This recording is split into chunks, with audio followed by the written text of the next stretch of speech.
All right, so we got news today that the deadline to get your driving license cards renewed will not be extended beyond the end of this month. While a new online system is up and running to create a streamlined experience, there have been protests here in Gauteng over that.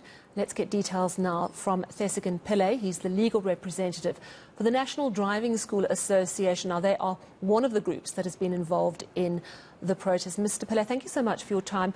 We know that there's been a big meeting that's just recently concluded with the MEC for Transport and some of your members. Could you tell us exactly what's been resolved and whether driving licence centres will be open tomorrow in Gauteng? Thank you, Sally, and good evening to you and the viewers.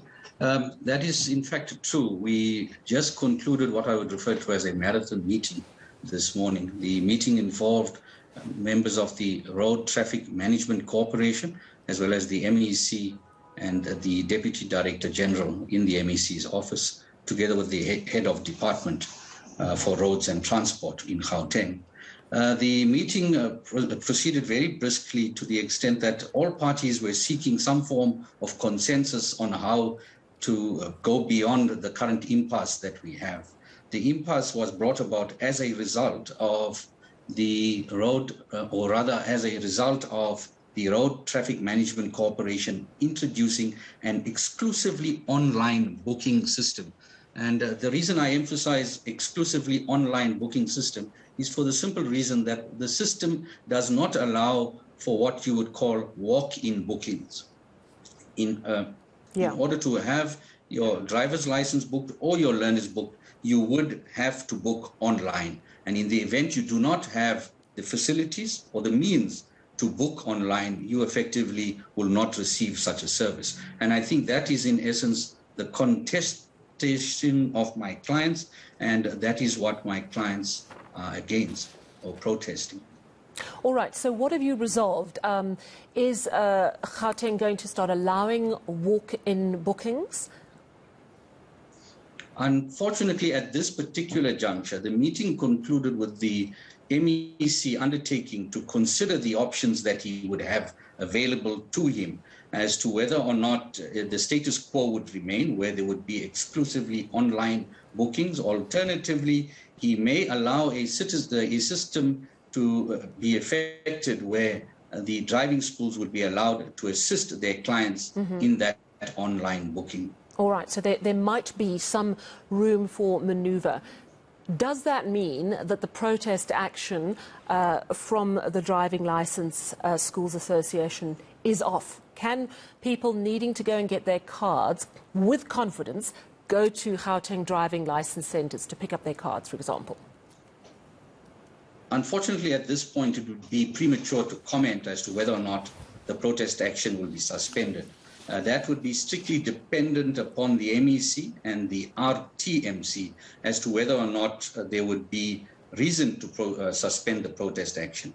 Now, our protest action is quite apart from protesting, meaning that you would find them picketing outside the offices within 150 meters of those offices. It will also mean that our clients will not render and offer any services to the general public.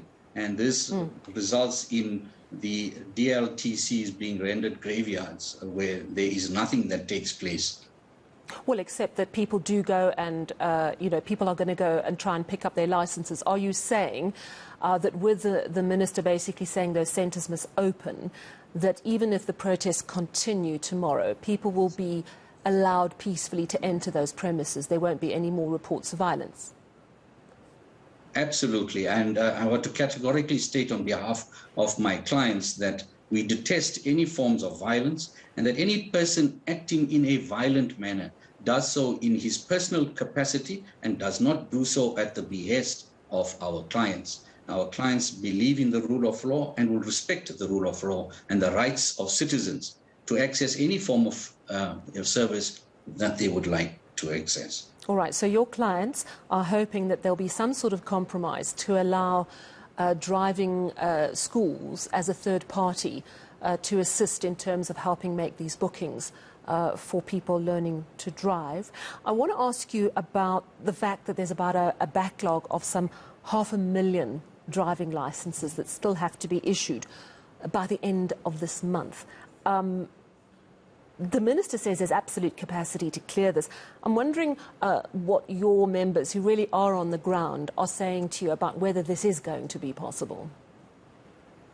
According to our members that are on the ground, the system does not have the capacity to deal with the issuing of driver's licenses or the renewals of driver's licenses through the system of an online system. So we definitely do not believe that there is merit in the suggestion that the 500,000 backlog that exists can be cleared. Absolutely not. And that is another reason why my clients are insisting that the exclusively online system be replaced with a dual system that allows not only for an online booking or online renewal, but also allows for a physical renewal as well.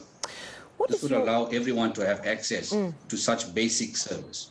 Now, I'm familiar with the argument, which is, I think, a strong one, from people who say, what about people who don't have access online, who might not have the money to be able to go online all the time, which is a strong argument. But there's also an argument against the protest action, which is that finally we're getting a fairly efficient online system up and running, which looks likely to cut out the third-party players, such as the driving schools, which have been quite pivotal in making sure those bookings happen, also including people like the runners and the queuers, that sort of thing.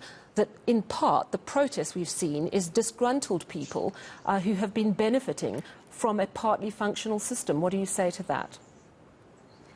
Well, I would believe that that would be a misdirection.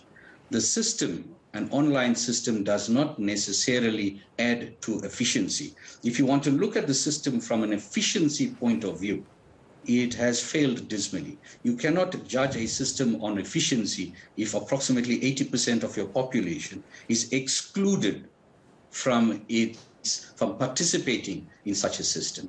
The argument doesn't hold water. Absolutely no valid argument can be garnered from such a statement.